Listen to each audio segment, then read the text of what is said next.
Okay, for this I'm going to tie a rubber leg nymph for the rivers. What I've got here is I've got a Dohiku jig hook. As you can see, it points down the way. The reason for using this hook is because when the tungsten bead is sitting that far forward, what happens is the hook sits up straight. So the hook will sit up like this and bounce along the riverbed, i.e. we'll get a lot less snags and we'll lose a lot less flies. So we're on with the 14-0 Wisp again, black.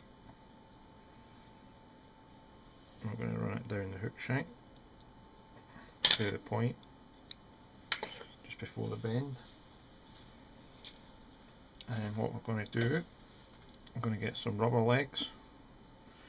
Now I sell these on the shop and they're Veniard's rubber legs, but they're micro ones. They're really good, but they can be hard to work with because they want to stick to everything. Now there's different ways you can do this. The way I like to do it, and tie the first two in at the end of the hook.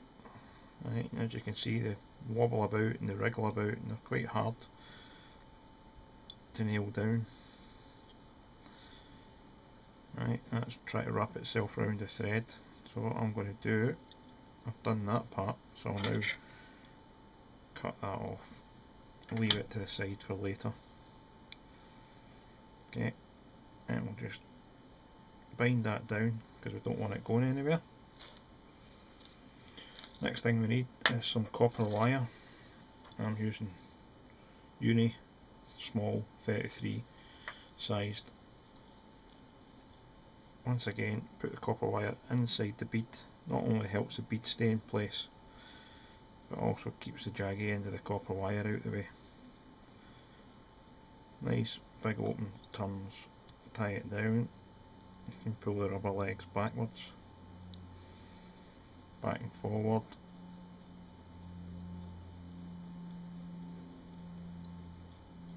Okay, right, out. Want to sticky wax up the thread. Okay.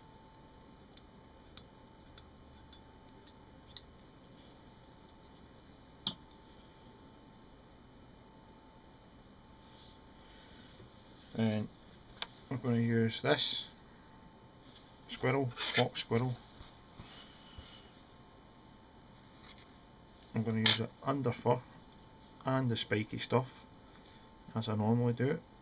I'm going to dub it on not too tightly. The tighter you do it, the less spiky it becomes. Okay, I'm just going to wind it forward.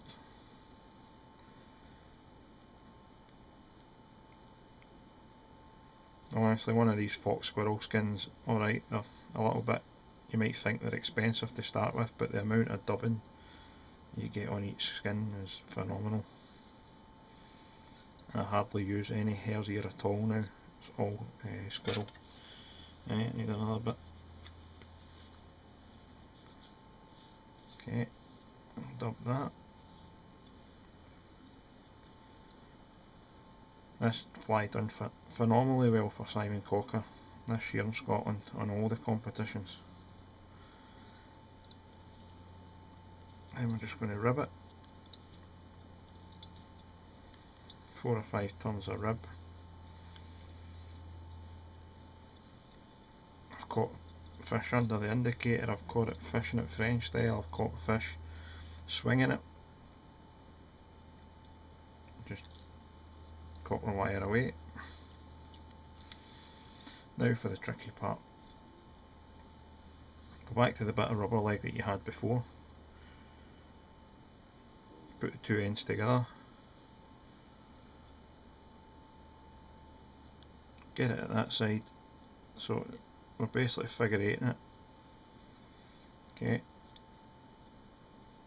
So binding it down so there's two legs on either side. I'm just going to trim it so they're about the same length. Okay. Right. Now I've caught two of the legs. I'm going to bind them backwards. And I'm going to catch the other two. I'm going to go forwards with them.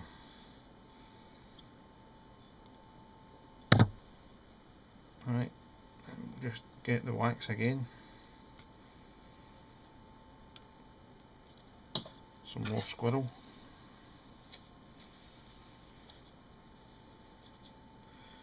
Dab it on quite lightly again, so we're not going too tight. Sticky wax will hold it, and the underfur will hold it. Okay, making sure we pull those two out of the way. Going to bind them down with some hare's ear, well, squirrel. Keep calling it hare's ear because it looks like it, but it's fox squirrel. Then we're just going to split those two and try and wind round them, and then a couple of turns in front just behind the bead, and all we want to do is cut out the finishes.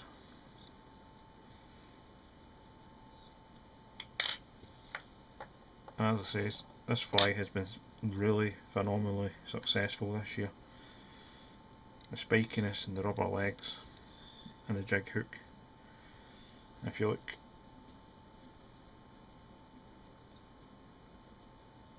it sits up like that and it's bouncing down the river.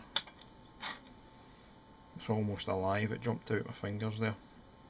Oh, great fly.